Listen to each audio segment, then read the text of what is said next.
The holidays are here once more, which means it's time for another Roundtable Teespring sale! If you head over to our Teespring from now until December 31st, with the code HOLIDAY, you can get 40% off any and everything in our store. Our Steven Universe-inspired designs, our exquisite Roundtable posters, because you definitely want our faces hanging up in your room, and just general cartoon designs. Alongside our 2 previous Christmas sweaters, what is there to pass up? Probably a lot, actually. Now, for the shirts designed by artists that we commissioned, purchasing any of these designs will directly support them, as they do get a cut of the revenue. So what are you waiting for? Shop till you drop, and happy holidays!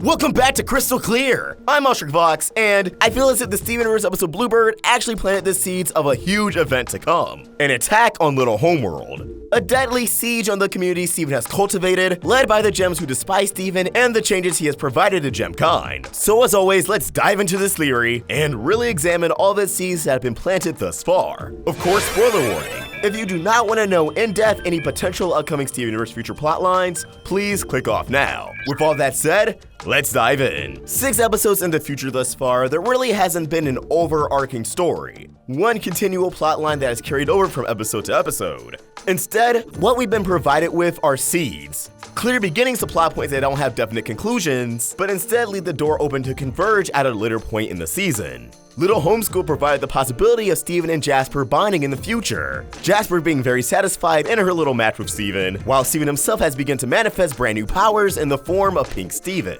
Powers that he later learned Pink Diamond herself carried, unbeknownst to the Crystal Gems. Steven seems to be unsure of what he wants for his future, but at this current point in time, he's putting his focus into Little Homeschool. And while Rosebud saw Steven sprout his relationship with the Rose Quartz Gems, it also provided a quick cameo of Holly Blue Agate, who, unlike the other Quartz soldiers in the zoo, or now the intergalactic cruise ship, is very discontent with her lack of purpose. There's no more order, no more rules for her to enforce, because Steven's new rules now play against her. We see that Holly Blue longs for an order from the Diamonds, but they're still hyper-fixated on Steven and Era 3. Not to mention, Holly's intimidated by just the sight of Steven. And in this isolated instance, I wouldn't say this is definitely going somewhere. While I've been hoping for Rebellion to come into fruition in the series with Holly Blue Agate involved, this isn't compelling enough to believe that Holly would take a stance against Steven. However, what does change this tune into something a bit more solid is the entirety of the episode Bluebird, which saw the fusion between Aquamarine and Eyeball attempt to manipulate the Crystal Gems into a false sense of security. But ultimately, when they finally get the chance, they attempt to assassinate Greg to exact their revenge on Steven, which of course is a plan that falls flat on their face, but the episode's conclusion is Aquamarine and Eyeball escaping, unapologetic for their actions, stating that although Steven has stopped them this time, they'll still be out there hating him. Followed up with Amethyst asserting that there are gems out there who are opposed to Steven, who don't like him. And I don't believe this line of dialogue would have been inserted if narratively this was only referring to Aquamarine and Eyeball. I do believe it was playing the seeds for more, Holly Blue Agate included. I want to discuss the tone of these characters, however, as Bluebird, her components, and Holly Blue Agate were all treated as comedic relief. Bluebird's only serious moment being her monologue to Steven while dangling Greg over the roof. And while a huge part of this obviously is because the show is a comedy action adventure, I also believe this is Future trying to make a point. Aquamarine, Eyeball, Holly, in their current positions on Homeworld, they have kind of just become jokes. And although Holly hasn't tried to gain the upper hand against Steven alone, likely because she knows she won't get anywhere, I don't believe she's worth excluding from these potential gems who would want the chance to take a shot at Steven, to take him out once and for all. I believe Holly has the desire, Bluebird has the ambition, but what they're missing is the capability and the numbers. Now, when it came to making a roster of antagonists, I thought Jasper would provide the capability, but at this point, it seems that if anything does happen with a rebellion, Jasper may be caught in the middle of anything, not playing a vital role in the development of these forces. Now, capable gems may come in the form of the 2 Lapis Lazulis, who we'll get to deal with and explore this upcoming Saturday at the time of recording, and the ending of Bluebird does give me hope that they may not be one-off redemption, that even if they're potentially defeated in this episode, they won't give up their goals just yet. But considering we have nothing to go off of, it's still a huge if on both sides. As for numbers, well, I imagine any runover of gems who do oppose Steven come in all sorts of shapes and sizes. Different gems from across the Homeworld hierarchy who feel wronged in one way or another. If Aquamarine and Ruby did flee back to Homeworld, they may take a crack at surveying their society to get a gauge on any gems they can encourage to turn against Steven. But where does destroying Little Homeworld come into play? Well, it was one of Aquamarine and Eyeball's demands, burning Little Homeworld to the ground. And out of all the changes Steven has brought, this would arguably be the one that's affecting Homeworld the most. One that would offend Homeworld the most. For any lingering Homeworld purist, those who long for Era 1 or Era 2, Little Homeschool to them could be a disgrace of everything Gemkind stood for. And Steven providing active marketing for his course on becoming an Earthling is definitely reaching Homeworld and its various planets. With this being displayed front and center, it by far can be considered an easy target. Opposing forces just need the capability and numbers. But when could this come into play? Well, something that really catches my eye is the episode Little Graduation, which isn't too far off and has the synopsis of Little Homeschool's first graduating class. We don't know what the conflict of this episode could be, but of all the episodes airing this month, this is one of the few they released a press image for, causing me to think it may have greater significance than what we initially perceive. And the next episode is Steven leaving Little Homeschool, so it makes me wonder what could happen in this episode that would be the catalyst for such a thing. Now, on one hand, I wouldn't want such an event to be relegated to an 11-minute episode, and it may be a bit too early. But by the same merits, by that point, we would have 4 of the antagonists present in Future's opening introduced, so the pieces could already be in place for such an invasion. If not, Steven leaving Little Homeschool could be the catalyst for this siege to occur. Once opposing forces find out Steven's no longer active, pouring his time and effort in elsewhere, then we could have a major episode where Little Homeworld is not only under attack, but Steven is put in a race against time. Because if he doesn't hurry, Little Homeworld could be destroyed for good. Is this theory really just an excuse for me to put out there, hey, I want another episode with a big major fight sequence? Yes. If these gems do attack, is there a possibility Steven could try appeasing to them before they do any serious damage? Yes. But I felt like there were enough building blocks out there enough for me to just ponder, is this what's happening next? But as always, these are just my thoughts, and I want to hear yours. What do you think? Could Little Homeworld suffer an ambush? Who do you think would be involved? Let us know your thoughts in the comments below, or tweet your thoughts at Roundtable Vids. And for more of my own thoughts, you can find me at ARTWITHKODA. We're also on Instagram. Special thanks to ARTWITHKODA for creating an awesome thumbnail. For more of his wonderful art, you can find him on Tumblr and Instagram at ARTWITHKODA, and subscribe to his YouTube channel. Link down below in the description. Help the Roundtable grow by either becoming a member of this channel or supporting us over at Patreon. Link in the description. If you enjoyed this video, please throw a like and subscribe to the Roundtable for more great cartoon content. Thank you for watching, and I hope you have an awesome day. ARTWITHKODA signing out.